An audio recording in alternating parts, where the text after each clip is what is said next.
4 years back పెళ్ళి అయింది sir. తన హస్బెండ్ చాలా అంటే చాలా మంచివాడు సార్. అసలు నేను తగ్గదాన్ని కాదు సార్. అసలు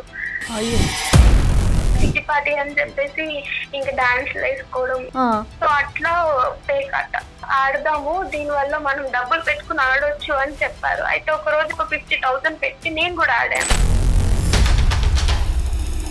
నాకు ఆశ కాస్త కొంచెం ఎక్కువైపోయి నేను ఆ 4 lakhs కి 2 lakhs పెట్టడం, 3 lakhs పెట్టేసరికి ఉన్నదంతా పోయి నేను ఇంకా దానిపైన 10 లక్షలు అప్పైపోయాను సార్. దాన్ని ఎలా తీసుకోవాలో తెలియక అందులో ఉన్న ఒక అక్క నాతో చెప్పారు, సో మనం ఇలా ఒక దగ్గరికి వెళ్దాము, వాళ్ళు హెల్ప్ చేస్తారు అని చెప్పినప్పుడు అక్కతో పాటు నేను బయటికి వెళ్ళాను sir. Oh my God.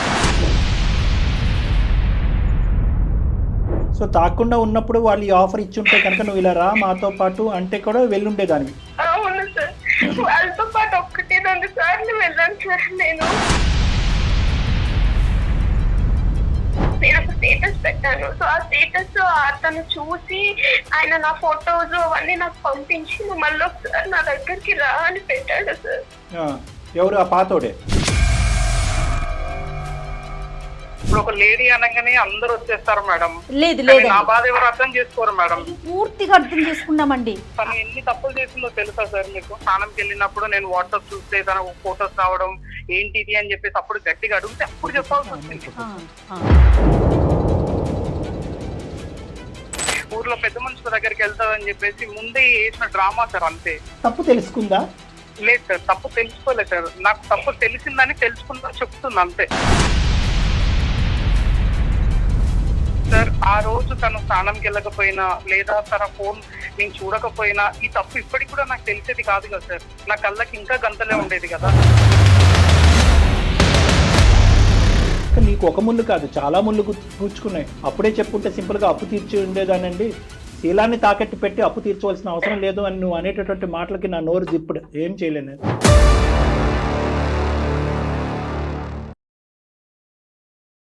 Varicose veins కి సరైన చికిత్స కోసం సంప్రదించండి ఎవిస్ హాస్పిటల్.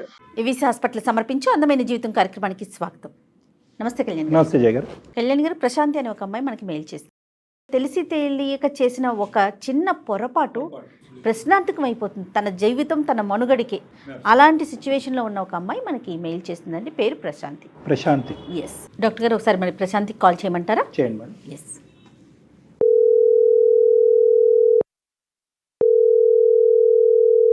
హలో. హలో, నమస్తే అండి, ప్రశాంతి గారండి. ఏంటండి? నేను జయానండి, సుమన్ టీవీ అందమైన జీవితం program. Madam, thank you so much madam. Right, నాతో పాటు డాక్టర్ గారు ఉన్నారు, ఒక్కసారి మాట్లాడండి. ఓకే మేడం, మాట్లాడండి. నమస్తే ప్రశాంతి. ఎవరిదమ్మా సమస్య? ఏం మాట్లాడాలో కూడా అర్థం కావట్లేదు సార్. అంటే నేను చేసిన తప్పు అసలు బయటకు చెప్పుకోలేనిది సార్. ఏమైందమ్మా? అంటే నాకు 4 years బ్యాక్ పెళ్ళి అయింది సార్. తన హస్బెండ్ చాలా అంటే చాలా మంచివాడు సార్. సో ఆయనకి అసలు నేను తగ్గదాన్ని కాదు సార్. అసలు ఇంతకు ముందు మన కొండలో ఉండేవాళ్ళము. సో ఇప్పుడు ప్రెసెంట్ ఇక్కడ మన అమీర్పేట సైడ్ వచ్చేసాము సార్. నేను ల్యాబ్ టెక్నీషియన్ గా వర్క్ చేశాను సార్. నా హస్బెండ్ ఏం చేశారంటే, ఇప్పుడు హైదరాబాద్ లో ఉన్నప్పుడు నువ్వు అంతే మంచిగా అందరితో కలివిడిగా ఉండాలి, సో నేను నీకు ఫ్రీడమ్ ఇస్తాను అని చెప్పి నాకు చాలా ఫ్రీడమ్ ఇచ్చారు సార్. బట్ నేను దాన్ని చాలా మిస్యూజ్ చేసేసుకున్నాను సార్. మీ హస్బెండ్ ఏం చేస్తారు? తను సాఫ్ట్వేర్ సార్. పిల్లలు ఉన్నారమ్మా? లేరు మేడం, లేరు. ఇంకా మరి ఏమ్మా అంత సవ్యంగానే ఉంది కదా, ఏంటి స్వేచ్ఛని ఇవ్వటం, దాన్ని అడ్వాంటేజ్ తీసుకోవటం అంటే? సార్ అదే నేను ఎలా చెప్పాలో నాకు అర్థం కావచ్చు. సరే, ధైర్యం చేసుకుని చెప్పండి అమ్మా. Okay sir. అయితే ఇక్కడ హైదరాబాద్ లో ఒక ఫ్లాట్ తీసుకున్నాం సార్ మేము. అంటే గేటెడ్ కమ్యూనిటీ లాగా అమ్మది? అవును సార్, అలానే తీసుకున్నాము. ఓకే. నేను వాళ్ళని చూసినప్పుడు వాళ్ళేమో అందరితో ఫ్రెండ్స్ తో చాలా కలివిడిగా ఉండేవారు. బట్ నేను ఓన్లీ జాబ్ కి వెళ్ళి వస్తున్నాను అని నా మనసుకి నాకు అనిపించి, నేను విలేజ్ లో ఉండొచ్చాను కదా సార్.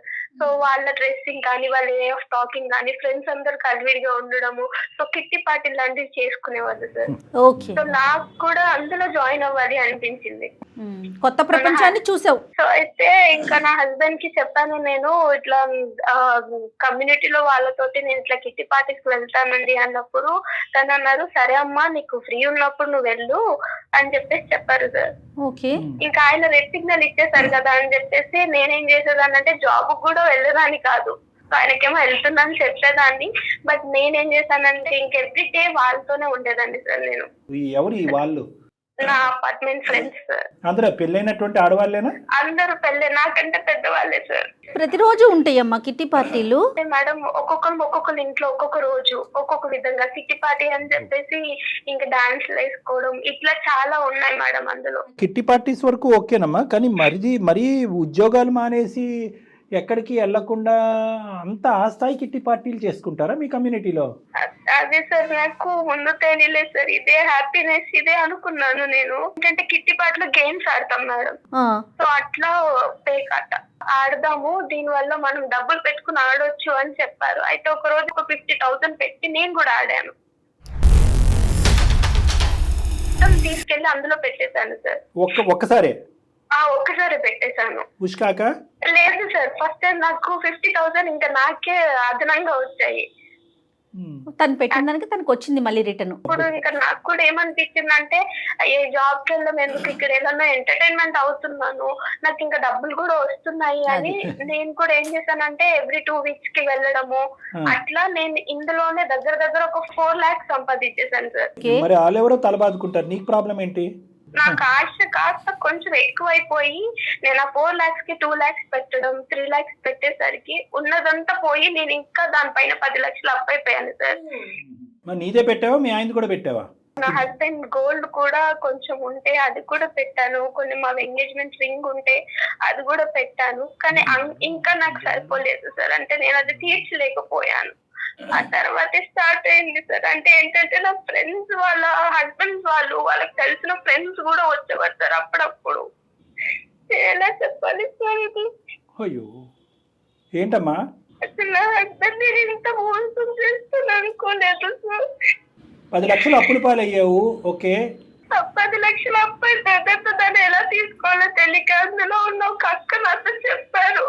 సో మనం ఇలా ఒక దగ్గరికి వెళ్దాము, వాళ్ళు నాకు తెలిసిన వాళ్ళే నీకు హెల్ప్ చేస్తారు అని చెప్పినప్పుడు అక్కతో పాటు నేను బయటికి వెళ్ళాను సార్. Oh my God. ఇప్పుడు అక్క ఉండి ఒక 4 రైతులు కల్పించారు. వాళ్ళు నాతో మాట్లాడారు, మంచిగానే మాట్లాడారు. కానీ సో వాళ్ళు తాగుతున్నప్పుడు వాళ్ళు ఏమన్నారంటే తాగు బాగుంటది అని చెప్పేసి నాకు కూడా డ్రింక్ ఇచ్చారు. నేను ఎప్పుడు తాగలేదు కాబట్టి ఎలా ఉంటుందో ట్రై చేద్దామని తాగేశాను సార్ నేను కూడా. సో అలా తాగేసిన తర్వాత నాకు తెలిసే చేశాను సార్. వాళ్ళతో పాటు వెళ్తే డబ్బులు ఇస్తున్నారు సార్. ప్రొహుండే చేసావు, ఏం తాగిన మత్తులో అయితే ఏం చేయలేదు నువ్వు? లేదు సార్, నేను చేశాను. సో తాగకుండా ఉన్నప్పుడు వాళ్ళు ఈ ఆఫర్ ఇచ్చుంటే కనుక నువ్వు ఇలా రా మాతో పాటు అంటే కూడా వెళ్ళుండేదానివి. అవును సార్, వాళ్ళతో పాటు 1-2 సార్లు వెళ్ళాను సార్ నేను. వెళ్ళిన తర్వాత నా అప్పంతా అయిపోయింది, అంత క్లియర్ అయిపోయింది సార్. ఇంకా తర్వాత ఇంకా నేను కిట్టి పార్టీస్ కూడా వెళ్ళడం మానేశాను. అంటే 50 లక్షలు అప్పు ఉండుంటే కనుక 10 సార్లు వెళ్ళుండేదాను కదమ్మా. వెళ్ళుండదేమో సార్. అయినా కానీ ఒకసారి వెళ్తేనేంటి, 100 సార్లు వెళ్తేనేంటి, తప్పే. అట్లీస్ట్ నువ్వు నిజాయితీగా ఒప్పుకున్నావు, తాగిన మత్తులో కాదు సార్, స్పృహ ఉండే చేశానని చెప్పి ఒప్పుకున్నావు. ఎనీవే 6 months బ్యాక్ ఇది జరిగింది సార్. ఇంకా వాళ్ళతో కూడా నేను ఏం కాంటాక్ట్ లో లేను. నీ భర్త బంగారం కాదమ్మా దేవుడు. అంటే ఏ స్థాయి స్వేచ్ఛనిచ్చాడు, అంత స్వేచ్ఛ ఇచ్చేటటువంటి భర్తలు ఉంటే మీరు ఎక్కడికి ఎదిగిపోవచ్చమ్మా. అసలు నువ్వు ఎదగలేదు, దిగజారిపోయావు కదా భయంకరంగా. సో అప్పు తీరిపోయిన తర్వాత నీకు కనువిప్పు వచ్చిందమ్మా. జరిగి 6 months అవుతుంది సార్. ఒక 5 days నేను ఒక స్టేటస్ పెట్టాను సార్. సో ఆ స్టేటస్ అతను చూసి ఆయన నా ఫొటోస్ అవన్నీ నాకు పంపించి నువ్వు మళ్ళీ ఒకసారి నా దగ్గరికి రా అని పెట్టాడు సార్. ఎవరు ఆ పాతోడే? అవును సార్, ఒక 10 days బ్యాక్ పెట్టినప్పుడు ఆ రోజు నా హస్బెండ్ ఇంకా వెళ్ళలేదు ఆఫీస్ కి. సో నేను స్నానంకి వెళ్ళినప్పుడు తను నా ఫోన్ చూసాను. బ్లాక్ చేయాల్సింది నంబర్స్, బట్ నేను అలానే వదిలేసేసరికి తన పిక్స్ చూసి మరి ఏమనుకున్నాడో తెలీదు. నువ్వు నాకు కావాలి మళ్ళీ ఒకసారి రా నాకు అనేసి ఫొటోస్ అన్ని పెట్టి నన్ను బ్లాక్ మెయిల్ చేయడం స్టార్ట్ చేశాడు సార్. పలానా అమ్మాయి ఈ రేటుకి అవైలబుల్, తప్పుగా అనుకోకమ్మా, పలానా అమ్మాయి ఈ రేటుకి అవైలబుల్ రా అని చెప్పి ఒక వెళ్ళి ఎంతమందికి ప్రచారం చేశాడో ఏం తెలుసు? నీ నెంబర్ ఎంతమంది దగ్గర ఉందో మీ భర్త చూశాడు. తర్వాత ఏమైందమ్మా? చూసి నన్ను ఏమనలేదు సార్. నాకు అదే చాలా పెయిన్ఫుల్ గా ఉంది సార్. కనీసం నాతో ఒక మాట కూడా మాట్లాడలేదు. తర్వాత ఒక 2 days తర్వాత ఇంక నువ్వు నాకు వద్దు, నువ్వు వెళ్ళిపో అని చెప్పారు సార్. నార్మల్ గా అయితే ఎవరైనా పేరెంట్స్ పిలిచి మీ అమ్మాయిలో చేసిందని చెప్తారు, బట్ నా హస్బెండ్ ఎవరికి చెప్పలేదు సార్. తను అంటున్నప్పుడు నేను తీసుకోలేకపోతున్నాను సార్. నా వల్ల ఇదంతా అయింది, బట్ నా హస్బెండ్ నాకు కావాలి సార్. ఎలాగమ్మా కావాలి అంటే ఇప్పుడు మేమేమని చెప్పాలి మీ భర్తకి? ఏం చెప్తే కనుక ఏ మగాడు క్షమిస్తాడు? కిట్టి పార్టీలకి వెళ్ళి అప్పులు పాలైనటువంటి భార్య ఈరోజు ఆ అప్పులు తీర్చేటటువంటి ప్రయత్నంలో తెలిసి తెలియకుండా కళ్ళు మూసుకుని చేసినటువంటి తప్పు అని చెప్పాలా? ఒకసారి చేసిందని చెప్పాలా? 2 సార్లు చేసిందని చెప్పాలా? అప్పు తీరేంత వరకు చేసింది, ఆ తర్వాత చేయలేదని చెప్పాలా? తెలియక కాదు, తెలిసి చేసిన తప్పని చెప్పాలి. తనే చెప్తోంది. మేడం ఏదో చేసి మాట్లాడండి మేడం ప్లీజ్. అమ్మా ఏదో ఒకటి చేసి కాదమ్మా, అన్ని సమస్యలకి పరిష్కారం ఉంటుంది ఈ వేదిక అని చెప్పాం. కానీ మరీ తెలిసి తప్పు మీద తప్పులు చేసేసి నువ్వు తప్పు అనే పరిధిలోంచి నేరం అనే పరిధిలోకి వెళ్ళిపోయావు. అసలు తనతో మాట్లాడి విషయం చెప్దామని చాలా ట్రై చేశాను, కానీ నా వల్ల కాలేదు సార్. ఎలా దొరికేవు అనేది ఇక్కడ సమస్య కాదు. నీ అంతు నువ్వు వెళ్ళి చెప్పుంటే కనుక ఈ వేడు కొద్దిగా తగ్గి ఉండేదేమో. కానీ అసలు ఇంత లోతుగా ఒక తెలివైనటువంటి ఆడపిల్ల ఒక ల్యాబ్ టెక్నీషియన్ జాబ్ చేసి ఎందుకు ఇన్ని తప్పులు? ఆదిలోనే నువ్వు ఆగిపోయి ఏమండి తెలుసో తెలియక ఇందులో దిగే నీ ఊబిలో 1-2 లక్షలు అప్పు అయ్యింది, మీరు పెద్ద మనసు చేసుకుని తీర్చండి, బుద్ధి గడ్డి తిని ఈ తప్పు ఎప్పటికీ చేయను అనేటటువంటి మాట అంటే కనుక అంత దేవుడి లాంటి భర్త నిన్ను క్షమించడా? నీ అప్పు తీర్చుండేవాడు కదా? ఎంత ఏదో పని చేయవలసినంత అవసరం ఉందా? నే మెంటలమ్మ నీకు. ఎందుకు తప్పు చేసావని తిడితే తిట్టేవాడు. మరి ఇలానా? ఒక పక్క నుంచి బంగారం అంటున్నావు, దేవుడు అంటున్నావు, ఇటువంటి మగాడు ఎక్కడ దొరకడంటున్నావు. ఇప్పుడు ఆ బంగారం లాంటి మగాడికి జీర్ణించుకోవడానికి ఎన్ని సంవత్సరాలు పడుతుందో? అదే ప్రేమ నువ్వు పొందగలవా? అదే స్వేచ్ఛను నువ్వు పొందగలవా? లేదు సార్ ప్లీజ్ సార్, నేను మిమ్మల్ని చూసి మీరు కలుపుతారని ఒక నమ్మకంతో కాల్ చేస్తాను సార్. ప్లీజ్ లేకపోతే నేను చచ్చిపోతాను సార్. ఆయన తప్ప నాకు వేరే ఆప్షన్ లేదు సార్. సార్ మాట్లాడండి సార్. నేను మాట్లాడితే తను ఈ స్టేజ్ లో కూడా లేరు. ఇప్పుడు చేయాల్సిన తప్పులు ఒకటి కాదు, వేరే ఆప్షన్ లేదు. ఇక్కడ నువ్వు చేసినటువంటి దానికి శిక్ష ఏంటి మరి? నేను కూడా మాట్లాడాలి. క్షమించండి అనేది ఒక్క పదమేనమ్మా. ఆయన తప్ప సార్, ఆయన నాతో ఉంటే సార్ నేను ఏ శిక్షణ అనుభవిస్తాను సార్. అతను నీతో ఉంటే కనుక ఏ శిక్షణ అనుభవిస్తావు? పక్కన నువ్వు నిలబడినా, అటువైపు నిలబడినా ఏ ఫోన్లో ఏ మెసేజ్ వస్తుందో, ఏదో మెసేజ్ పెడతాడో అనేటటువంటి భయంతో ఉండాలి. ఎక్కడ రోడ్డు మీద పోతే కనుక పాత పరిచయంలో ఎవడు పలకరిస్తాడు అనేటటువంటి భయంతో ఉండాలి. అన్ని ఏరియాలో 0 చేసేసావు కదా. సిన్సియారిటీ అనే ఏరియాలో 0 చేసేసావు, నమ్మకం అనే ఏరియాలో 0 చేసేసావు, ఫైనాన్షియల్ స్టెబిలిటీ అనే ఏరియాలో 0 చేసేసావు. అందు గురించి కొంతమంది మగాళ్ళకి పొరపాటును మేము చెప్తే తప్పు అనుకుంటారు, కానీ కొంతమంది మగాళ్ళకి చెప్పాలేమో, అరే మరి అంత స్వేచ్ఛను ఇవ్వకంటారా, ఇలాంటి భార్యలు ఉంటారు, జాగ్రత్తగా ఉండంటారా అని చెప్పాలేమో.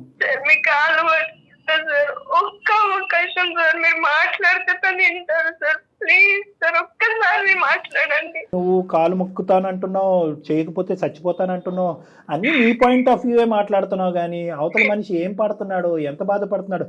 ఒకటమ్మా, ఒక సింపుల్ పాయింట్ నేను చెప్తాను. ఇటువంటి అంశాలు వినగానే చంప చెల్లు అనిపిస్తారు చాలామంది మగవాళ్ళు. కానీ ఆ మనిషి నిన్ను ఒక ప్రశ్న అడగకుండా, అతను చూసినటువంటి అంశాన్ని అడగకుండా 10 రోజుల పాటు కడుపులో దాచిపెట్టుకున్నాడంటే ఇంకోడైతే గుండె అయి చచ్చిపోతాడు. సింపుల్గా నీ పాయింట్ ఆఫ్ వ్యూ మాట్లాడుతున్నాడు. క్షమించేమనండి సార్, అతను లేకపోతే నేను చచ్చిపోతాను. మీ ఇద్దరు కలిసి ఉన్న తర్వాత అతను ఎలాగున్నా పర్వాలేదు, అతను ఏ శిక్ష చేసినా పర్వాలేదు. అది కాదు, అతను పడేటటువంటి బాధ ఏంటి అనేది ఒకసారి మనం మాట్లాడదాం. అసలు ఫస్ట్ మాట్లాడాలా లేదా అనేది ఒకసారి ఏం చేయగలరు. ఇప్పుడు మరీ ఇంత చేయలేదు మనం ఎప్పుడు కూడా. అటువైపు ఆడవాళ్ళకి చేయలేదు, ఇటువైపు మగవాళ్ళకి చేయలేదు. చాలా మంది ఆడవాళ్ళు అనొచ్చేమో, ఏమంటే మగవాళ్ళు తప్పులు చేసి ముందుకు వస్తే కనుక ఆడవాళ్ళగా మేము క్షమించేసి స్వీకరించాలి. అవును, ఇక్కడ నాకు ఒక అభిప్రాయం అనిపించింది. ఆ పిల్ల తను అంత ఏడుస్తున్నా కూడా సహజంగా ఇక్కడ కూర్చున్నందుకు ఒక అమ్మాయిని అయ్యుండి నాకు అయ్యో పాపం ఒక అమ్మాయి ఏడుస్తుంది అన్న ఫీల్ రావట్లేదు. ఎందుకంటే అతనికి ఒక వ్యక్తికి ఇంకొక వ్యక్తి మీద కోపం రావటం వేరు, అసహ్యం రావటం వేరు. చూడమ్మా, మేము 2 దిక్కులా ఆలోచించాలి కదా. కేవలం నువ్వు ఏడుస్తున్నావు, బాధపడుతున్నావు అని చెప్పు కాదుగా. ఇది 2 వైపులా సానుండేటటువంటి కత్తి లాంటిది. మాట్లాడతాం, కానీ అతన్ని మేము బలవంతంగా ఒప్పించలేము. అవుట్కమ్ అనేది మేము డిసైడ్.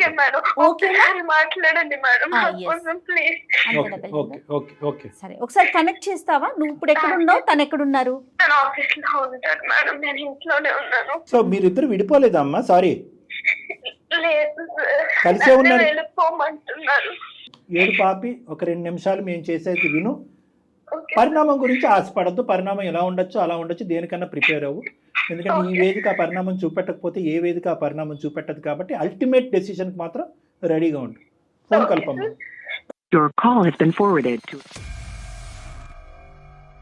హలో. చెప్పండి. ఎక్కడున్నారు? ఎన్నో ఉన్నామని చెప్పి ఏంటి ఎందుకు ఫోన్ చేసాం? తిన్నారా? బా నా గురించి ఆలోచించడం కూడా చేస్తున్నాను. చెప్పావా మీ అమ్మ వాళ్ళకి? అలా మాట్లాడకండి బాబా, నా తప్పు నేను ఒప్పుకుంటున్నాను కదా. చాలా రోజులు అవుతుంది మీరు నాతో మాట్లాడుకోవాలి. వద్దు, ఈ ఏడుపులు వద్దు, నాతో అస్సలు అవ్వట్లేదు, అసలు నేను భరించలేకపోతున్నా. నువ్వు మీ అమ్మ వాళ్ళని పిలిపించు. ప్లీజ్ బాబా, నాదే తప్పు, నేనే ఒప్పుకున్నాను కదా నాదే తప్పని. ఒక్క అవకాశం ఏమో బాబా నాకు ప్లీజ్. చేసేటి అన్ని చేసేసి ఒక్క అవకాశం మీ అని చెప్పేసి అనడం అసలు ఇదేమన్నా కరెక్ట్ అనిపిస్తుందా నీకు? ఇప్పుడు దేనికి ఫోన్ చేసావు? పవన్ నీకు తెలుసు కదా పవన్, నేను లేకపోతే నేను ఉండలేను పవన్. నీతో ఉంటే నేను ఉండలేను, నేను బ్రతకలేను. నేను నీతో నువ్వు లేకపోతే అసలు నేను ఉండలేను. నేను చేసిన తప్పే కాదనట్లేదు. లేదమ్మా, లేదు, వద్దంటే వద్దు. అసలు నీతో లైఫ్ అనేది నేను ఎక్స్పెక్ట్ చేయలేను, ముందుకు ఆలోచించలేకపోతున్నా. మీ అమ్మలను పిలిపించు, మీ అమ్మలతోనే మాట్లాడతాను నేను. పవన్ గారు నమస్తే అండి, నేను డాక్టర్ కళ్యాణ్ చక్రవర్తి అండి, సుమన్ టీవీ అందమైన జీవితం నుంచి మాట్లాడుతున్నాం. సారీ, మేము బ్యాక్గ్రౌండ్లో మీ భార్యాభర్తల అంశాలు విన్నాము, కానీ ఏంటంటే ఈ తప్పని పరిస్థితిలో ఇలా చేయవలసి వస్తుంది. మీ భార్య గారు మాకు ఈమెయిల్ పంపించింది, తన పరిస్థితి ఏమీ బాగాలేదు, చావారు ఏవో అనేటటువంటి పరిస్థితిలో తను ఉంది. ఇంత భయంకరమైనటువంటి పరిస్థితిని మేము చూడలేదు వాస్తవానికి. ప్రశాంతి, ఇప్పుడు జరిగింది నీకు నాకు మధ్యలో ఉంది. ఈ రోజు నువ్వు తీసుకెళ్లి ఊరు మొత్తంలో పెట్టేసావు కదా, ఇదంతా ఏంటి? కాదు సార్, కావాలి నువ్వు వద్దంటున్నావు అని నేను సార్ వాళ్ళతో మాట్లాడాను. అసలు నీకు బయట పెట్టాలన్న ఇంటెన్షన్ తో కాదు పవన్, ప్రేమతో. పవన్ గారు నమస్తే అండి, నేను జయానండి సుమన్ టీవీ నుండి. మిమ్మల్ని ఏదో బయట పెట్టాలను అల్లరి చేయాలని లేదు మేడం. ఏంటంటే ఇప్పుడు ఒక లేడీ అనగానే అందరూ వచ్చేస్తారు మేడం. లేదు నా బాధ ఎవరు అర్థం చేసుకోరు మేడం. పూర్తిగా అర్థం చేసుకున్నామండి. తను ఎన్ని తప్పులు చేసిందో తెలుసా సార్ మీకు? ఆ అమ్మాయి మీ ఎదుర్కొంటే ఏం ఒప్పుకుంది అనేది మీ మాటలో మీరు చెప్పండి. తను ఎప్పుడో ఆఫీస్ మానేసిందంట. ఆఫీస్ మానేసి ఏదో రమ్మీ గేమ్స్ ఆడేసి ఇంత లాస్ అయిన తర్వాత నాకు డబ్బులు ఎక్కడి నుంచి తీసుకురావాలో తెలియక, నేను నిన్ను అడగలేక, సో అక్క వాళ్ళు వేరే ఒక అబ్బాయిలను పరిచయం చేస్తే వాళ్ళతో వెళ్ళి డబ్బులు తీసుకొని అప్పులన్నీ కట్టేసాం, ఇవన్నీ చెప్పాను సార్. ఇదంతా ఒక ఆల్మోస్ట్ ఒక 5-6 months బ్యాక్ జరిగిందంట సార్. నాకు మొన్న రీసెంట్ గా స్నానంకి వెళ్ళినప్పుడు నేను వాట్సాప్ చూస్తే తన ఫొటోస్ రావడం ఏంటిది అని చెప్పేసి అప్పుడు గట్టిగా అడిగితే అప్పుడు చెప్పాల్సి వచ్చింది. లేదు పవన్, నీకు చెప్తామని నేను చూసాను కానీ నాకు ధైర్యం సరిపోలేదు. ఓకే ప్రశాంతి, నువ్వు ఇక్కడ మాట్లాడటానికి లేదు, ఎందుకంటే చెప్దాం అనుకున్నానే గానీ 6 నెలలు బట్టి చెప్పలేదు నువ్వు. ఓకే, అది ఒక్క సందర్భంలో అయినా చెప్పుంటే బాగుండేది అనేది నా అభిప్రాయం, అతని అభిప్రాయం. ఇప్పుడు వీళ్ళ అమ్మోళ్ళ దగ్గరికి వెళ్ళిపోయి ఇదంతా బయటపడి ఊర్లో పెద్ద మనుషుల దగ్గరికి వెళ్తాదని చెప్పేసి ముందే వేసిన డ్రామా సార్, అంతే. అయ్యో అట్లా కాదు, ఒక సలహా కోసం మాత్రమే డాక్టర్ గారు చెప్పే సలహా తీసుకుందామనే మమ్మల్ని అప్రోచ్ అయిందమ్మా, అంతే తప్ప మిమ్మల్ని అల్లరి చేయాలనో మిమ్మల్ని బెదిరించాలనే ఉద్దేశం ఉన్నట్లయితే మాకు అనిపించట్లేదు. ఏం కళ్యాణ్ అదే పవన్, ఇప్పుడు నీ పొజిషన్ ఎంత క్రిటికల్గా ఉందో, ఇందాక నేను అమ్మాయితో ఒక మాట అన్నాను, ప్రశాంతి బాధితులు ఎవరు ఇక్కడ, నువ్వు బాధితురాలువా అతను బాధితురా? ఎస్, నీకు నువ్వుగా బాధితురాలు అనుకుని నా భర్తతో నన్ను కలిపేసేయండి, గతం అన్నట్టు వదిలేసేయండి నన్ను, అంత సింపుల్గా అయినంత ఈజీ కాదు. అక్కడ ఉండేటటువంటి అతని పొజిషన్లో అతని స్థానంలో నిలబడి ఒక 10 నిమిషాలు ఆలోచించమ్మా అని చెప్పావు. ఈరోజు ఏం చెప్పి మిమ్మల్ని ఓదారిస్తాం, ఏం చెప్పి గతాన్ని వదిలేయమంటాం, ఏం చెప్పి ఇదివరకట్లా నీ భార్యని స్వీకరించరా బాబు అని నీకు చెప్తాం. కానీ నేను చెప్పేది ఏంటంటే, తప్పు తెలుసుకుందా? లేదు సార్, తప్పు తెలుసుకోలేదు సార్. నాకు తప్పు తెలిసిందని తెలుసుకుందా చెప్తుంది అంతే సార్. ఆ రోజు తను స్నానంకి వెళ్ళకపోయినా లేదా తన ఫోన్ నేను చూడకపోయినా ఈ తప్పు ఇప్పటికి కూడా నాకు తెలిసేది కాదు కదా సార్. నా కళ్ళకి ఇంకా గంతలే ఉండేది కదా. పవన్, నేను ఎవరో నీకు తెలుసు, బహుశా నా గురించి నువ్వు వినే ఉంటావు. నేను ఇక్కడ 2 things నాన్న, ఒకటి తప్పు చేయటం, రెండోది నీకు చెప్పటం, 2 అంశాల కింద చూద్దాం.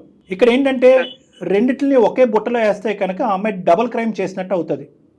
ఓకే, ఇక్కడ ఏంటంటే తప్పు చేసి బయటపడినటువంటి ఒక ఆడపిల్ల ఇది అంచెలంచెలుగా ఎదిగినటువంటి అంశం. ఒకటి, ఈ ఆంటీలో అక్కలో ఎవరైతే ఉన్నారో వాళ్ళతో వెళ్ళటం, వెళ్ళిన తర్వాత పేకాట వరకు వెళ్ళటం, ఎక్కువ డబ్బులు పోయినాయి. అక్కడి నుంచి ఈ అమ్మాయి పిచ్చితనం అనేది మొదలుపెట్టింది. ఉద్యోగం మానేసి పేకాట ఆడటం ఇంకా తప్పు, బంగారం తాకట్టు పెట్టడం అనేది తప్పు, అంచెలంచెలుగా తప్పులు. Very typical scenario. పేకాట ఆడేటటువంటి వాళ్ళ యొక్క మత్తు, అంత ప్రేమించుకున్నటువంటి భర్త మళ్ళీ నన్ను స్వీకరించలేడని చెప్పి తప్పు మీద తప్పు చేసుకుంటూ వెళ్ళిపోయి ఆఖరికి ఒక మంచి అమ్మాయి ఏ తప్పు అయితే చేయకూడదు ఆ తప్పు చేసేస్తుంది అమ్మాయి. నాకు అదే మాట, ఇంత అప్పు అయింది, ఇలా జరిగింది, నాది తప్పు అని చెప్పేసి ఆ రోజే అనంటే నేను ఎవరి కాల్లో పట్టుకొని తీసుకొచ్చి అప్పు కట్టేసేవాడిని కదా సార్. ఈ రోజు నాడు నువ్వు చేసే జలసాలన్నీ చేసి నన్ను ఇబ్బంది పెట్టొద్దని ఎలా అనుకుంటారు సార్? వాళ్ళ అమ్మ వాళ్ళకి డబ్బులు కావాలి అన్నప్పుడు గోల్డ్ పెట్టి ఇచ్చా అని చెప్పేసి నాకు చెప్పిన మాట అది. అలా ఇచ్చినప్పుడు నేను తప్పుగా అనుకోను, కానీ ఇలా పోగొట్టుకున్నాను నా తెలివి లేక అని చెప్పేసి అంటే నేను తప్పుగా అనుకుంటానా సార్? పవన్, వన్ థింగ్, నాకు మాటలు లేవు. ఎందుకంటే కనుక నీకు ఒక ముళ్ళు కాదు చాలా ముళ్ళు కూర్చుకున్నాయి. అప్పుడే చెప్పుంటే సింపుల్గా అప్పు తీర్చి ఉండేదానండి.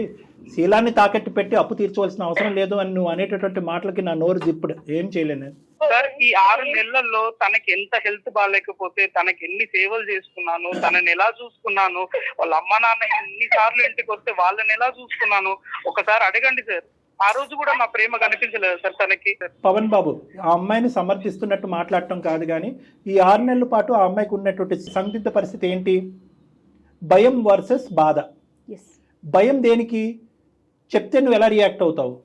బాధ దేనికి? చెప్పకపోవటం వల్ల లోపల లోపల కుంగిపోవటం అనేటటువంటి బాధ. చెప్పు చెప్పు చెప్పు అని అంతరాత్మ అడుగుతూనే ఉంటుంది. ప్రశాంతి చెప్పేస్తే అయిపోద్ది. కానీ ఇంకో సైడ్ నుంచి ఇంకొక మనసు ఏమంటా ఉంటుంది, చెప్తే కనుక ఇదివరకటి ప్రేమ మళ్ళీ నీకు దక్కదు, నువ్వు చెప్పినందుకు అతను ఏమి గర్వపడ్డు చీతు అని ఉమ్మేసి బయటకు పంపిస్తాడు అనేటటువంటి భయం. ఈ బాధ భయం వల్ల తను ఏం చేస్తుందంటే మీకు చెప్పకుండా దిగమింకుంది. మీరు ఎక్కడ కూడా తనకు బాగాలేనప్పుడు సేవ చేయలేదనో ఇంకోటి ఎక్కడ కూడా మీ గురించి కంప్లైంట్ చేయలేదు. మీ గురించి కంప్లైంట్ చేయడానికే లేదు, అప్పుడు లేదు ఇప్పుడు లేదు. చేసేదైతే మనకి కాల్ చేయదు కదా. అతనికి చెప్పలేదని ఇప్పటికి ఫీల్ అవుతున్నాడా, లేదా అది ఇంకా కంటిన్యూ అవుతోందనే ఆలోచనలో ఉన్నారా అతను? అది క్లారిటీ అది రాలేదు. ఒక్కసారి చెప్పు మా నువ్వు ప్లీజ్. లేదు మేడం, అది కంటిన్యూ అవుతుంది మేడం, అది కంటిన్యూ అవుతుందనే అనిపిస్తుంది madam.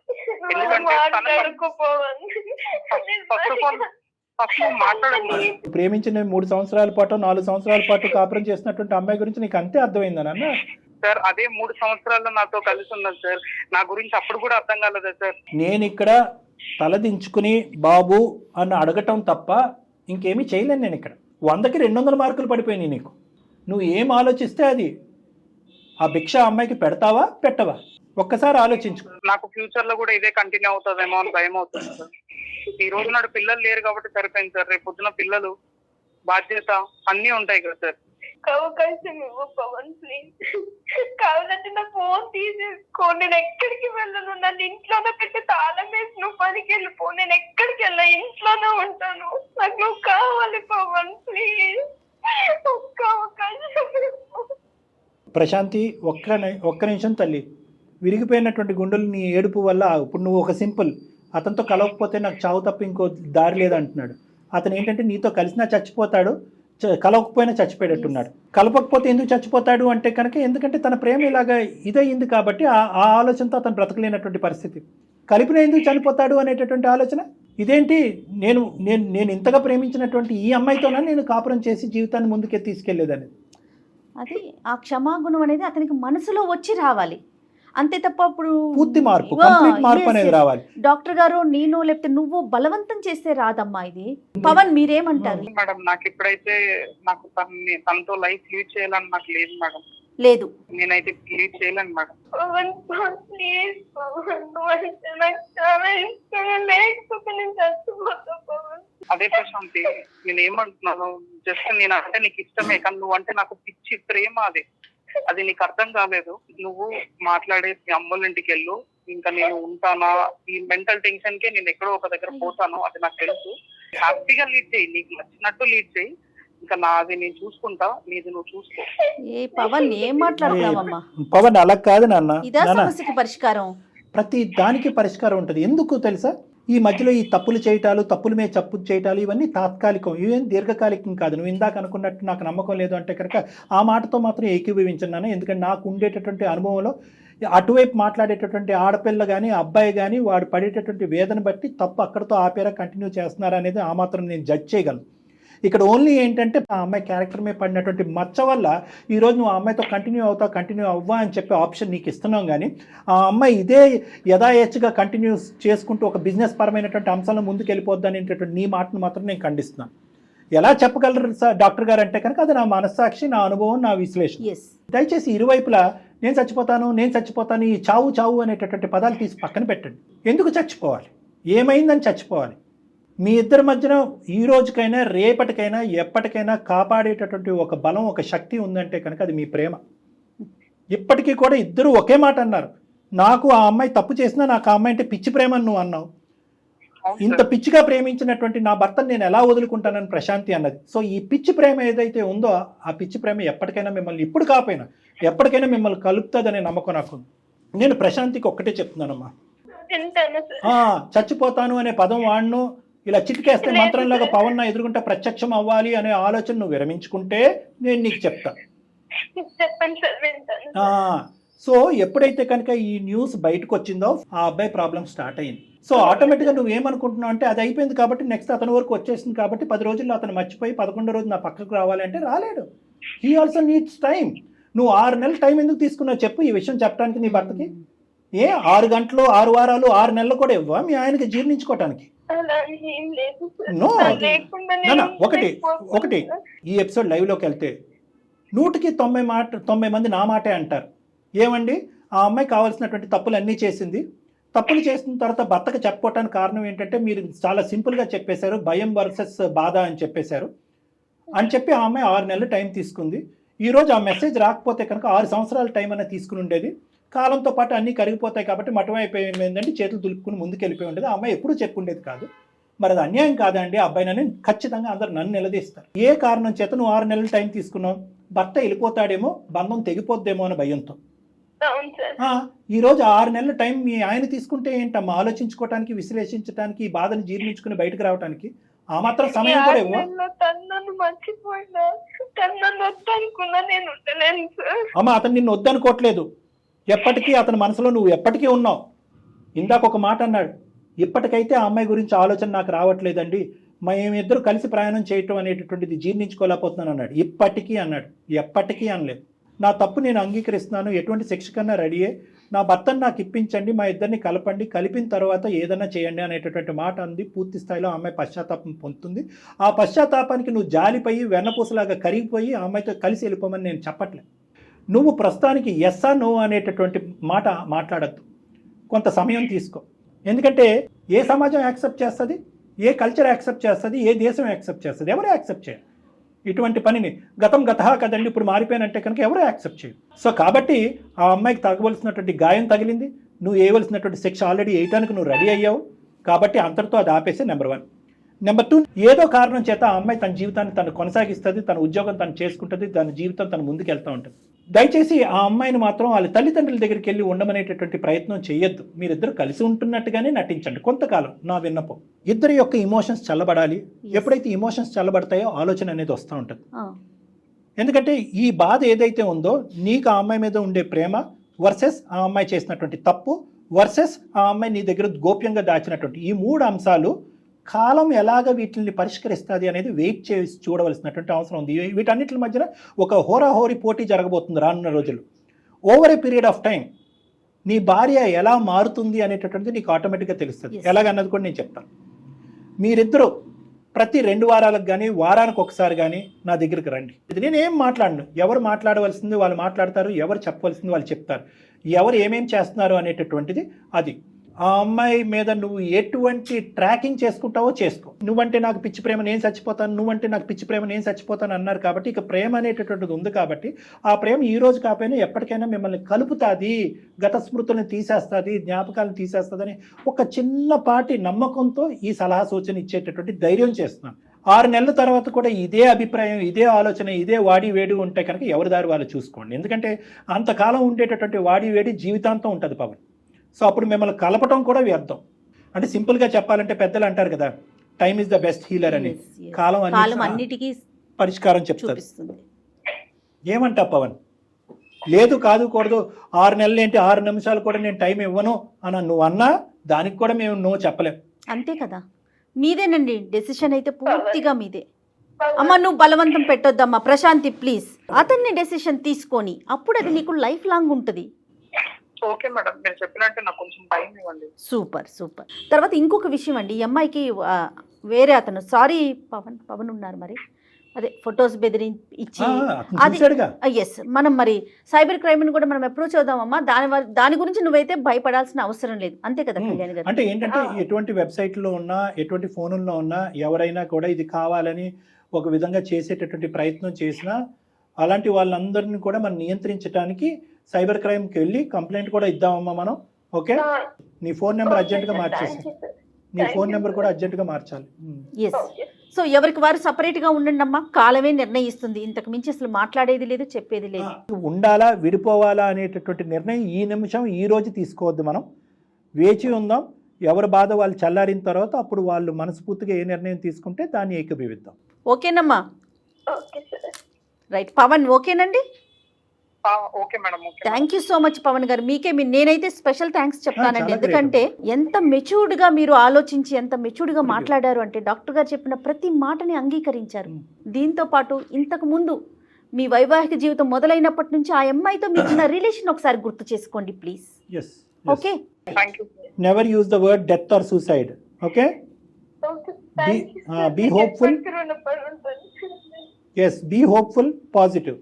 Okay sir. Thank you madam. Okay అమ్మా. ఓకే. అంటే ఇప్పుడు ఏంటంటే ఆ అమ్మాయి రియలైజ్ అవ్వకుండా ఉండుంటే విడగొట్టడం చాలా ఈజీ మేడం. రియలైజ్ అయ్యింది కాబట్టి అదే కదా. పవన్ ఇంకొక అవకాశం ఇవ్వమంటున్నాం. Yes. ఆ అవకాశం కూడా ఇమీడియట్ గా ఇవ్వద్దు. నీకు కావాల్సినంత టైం తీసుకుని అవునండి. నీకు ఎప్పుడైతే సెల్ఫ్ కాన్ఫిడెన్స్ పెరుగుతుందో, నా భార్య మారింది, తెలియకుండా తప్పు చేసిందనే నమ్మకం నీకు ఎప్పుడు వస్తుందో అప్పుడే కలవండి అని అన్నాను. బహుశా అందమైన జీవితంలో ఎలాంటి డెసిషన్ తీసుకోకుండా వాళ్ళకే వదిలేసింది ఎపిసోడ్ అంటే ఇదే. One of the episodes. అవును మేడం, కరెక్ట్. రైట్ అండి. నమస్తే. వేరికోస్ వెయిన్స్ కి సరైన చికిత్స కోసం సంప్రదించండి ఎవిస్ హాస్పిటల్.